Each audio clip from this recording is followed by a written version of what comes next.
Hello and welcome to another fun-filled edition of Adam's Music Box, where today I want to talk about fake bands, because I don't really know if we've got a solid definition of what a fake band is.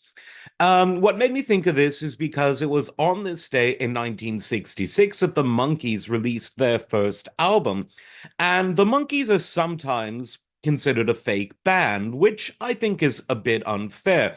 Yes, all four members were actors who also were able to sing, and some of them had quite a bit of musical talent. It was the 60s after all, but even before them, actors and musicians had more blurred lines than they came to have. I mean, if you were going to be a star of stage and screen, look out, it's rough and mean, but also you were expected to know how to dance, how to sing, and it was a bonus, but not a surprise bonus if you could play a bit of piano or guitar while doing it. The mouth organ never hurt either.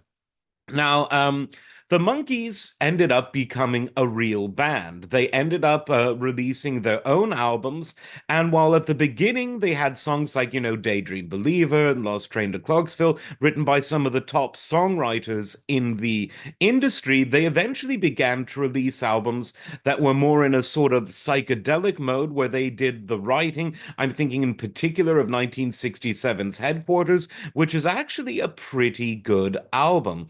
And so they went from being I wouldn't say a fake band, but they went from being a contrived band to being a band that really did everything a real band does. They wrote quite a bit of their own music eventually, but obviously with other great songwriters still involved. They sung, they played, they became real, a bit like Pinocchio. I'm a real boy, I'm a real band. But the Monkees always kind of sort of, and I would say pretty much had it in them to be a live band. And then there's, of course, my favorite fake band of all time, Spinal Tap, a band formed for the purposes of a fake comical satirical documentary. But the guys were actually singing. They had some knowledge of music, and they eventually went out on the road as Spinal Tap, playing the comedic songs from the film. Now, unlike the Monkees, Spinal Tap was contrived for the purposes of mockery. But because the film was so successful, there ended up being Spinal Tap tours and multiple Spinal Tap albums, some very funny music videos. And I mean, if you want to know what the rock industry was like in its heyday, that was Spinal Tap. I mean, there were just so many good lines. I think one of my favorite scenes in the film is when Nigel, the lead guitar player, quits the band.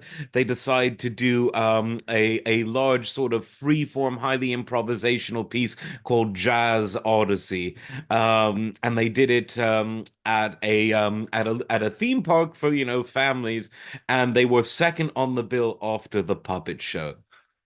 You have to see if if you're subscribed to this channel, chances are that you've seen this is Spinal Tap. But now on to the most controversial of all of the fake bands, and the one that really had it the most difficult, but for I think no reason. And this was Milli Vanilli, Rob and Fab. The dancing was real, the fashion was real, the accents were real. That was Rob with the German accent, and the more French accent was from Fab. But the whole thing, they were the real deal. They were young kids hungry for success, wanted the good life, had this natural glam.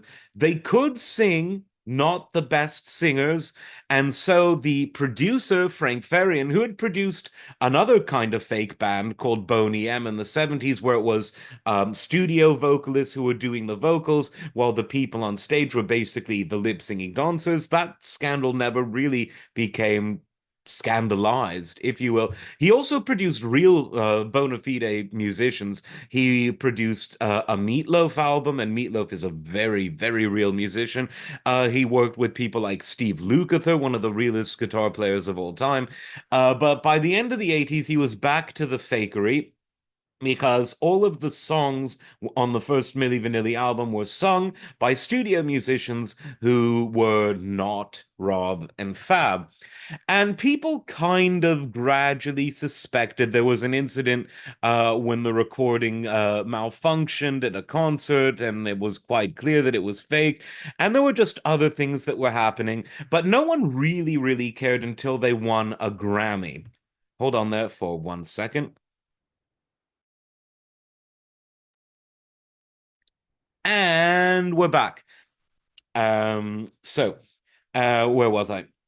So people only started to really care when they won the Grammy. And it's very interesting to think of why that is. Is it because we valued the Grammy more then than we do now? Well, yes, that's part of it. At that time, we didn't know that all of these awards are just one sector of the industry scratching the back of another sector of the industry. And because there's nothing objective about these kinds of awards, no one seems to notice and no one seems to care, except for the fact that today, as the whole industry has kind of devalued itself, the awards have, by extrapolation, become themselves devalued. So I think that's part of it. I think the other reason is that in an age that was sort of pre-downloads, pre-streaming, when you actually went out and physically bought a record, a tape, or a CD, you expected some level of authenticity because you worked to pay for a single item and you possessed it and you expected the whole thing to be real. Now, that's not to say that people don't pay for music today. Of course, they do. But when you're subscribing to a Spotify or an Apple Music and have access to millions of songs and, frankly, millions of albums, if there's a few in there that might seem less authentic, you're not as perturbed as when you're buying one thing at a time. I think that is another part of it psychologically. And I think that another part of it was that the media decided to really attack these young guys and scapegoat them. After building them up, the media then decided it would be profitable to throw them down. And I think that was really unfortunate because they never went to any record label or producer and said, "Hey, we can't really sing that great, but we can dance really good. Let's do this." Never in a million years. It was when Frank Farian, the producer, contacted them, when they got in touch, they were misled. They were told that they would sing, but then there was one thing and then there was the other thing. And by the time they sign the contracts that they cannot get out of, they have no choice. They can either be left with even less than they had, or they can go on the road and let the charade continue, which is what they decided to do.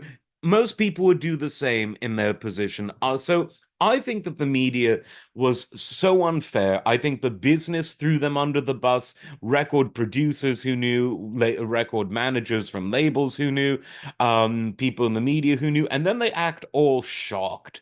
But when you look at it, who suffered? Did anyone suffer because they bought a Milli Vanilli record?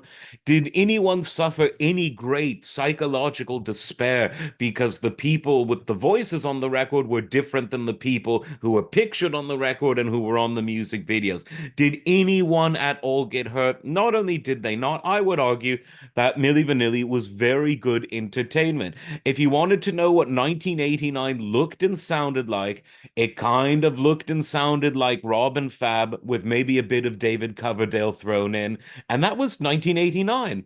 And why the hell not? Put some Joe Montana in there too. So I think that the whole thing was really symptomatic of the power of the media in those days more than anything else. Today, even if the media wanted to attack people for doing that, they couldn't. And the fact of the matter is, everyone is Milli Vanilli now. Auto-tune makes it so that bad singers can sound good.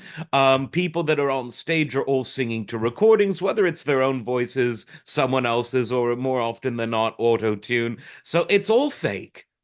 It's all become fake. And these guys got it hard because I guess you could say they were ahead of their time. Sadly, Rob killed himself by most accounts in the late 90s, which is quite sad. But Fab is really someone who I think is a kind of inspirational story because he never gave up on anything. He went in back into the fashion world where obviously he was always comfortable, but he took voice lessons. He started practicing becoming a better singer. And now he goes out on tour singing new songs and singing the great Milli Vanilli songs with his real voice. And it really, really works. So I think that it's a story of inspiration from Fab. He was the victim of the media and of the record industry. He and Rob did nothing wrong. And today, I don't think anyone would even care. People today don't even consider the music industry worthy of defense. They just want to be entertained, and entertain Milli Vanilli did. Like and subscribe, and we will see you next time. Take care.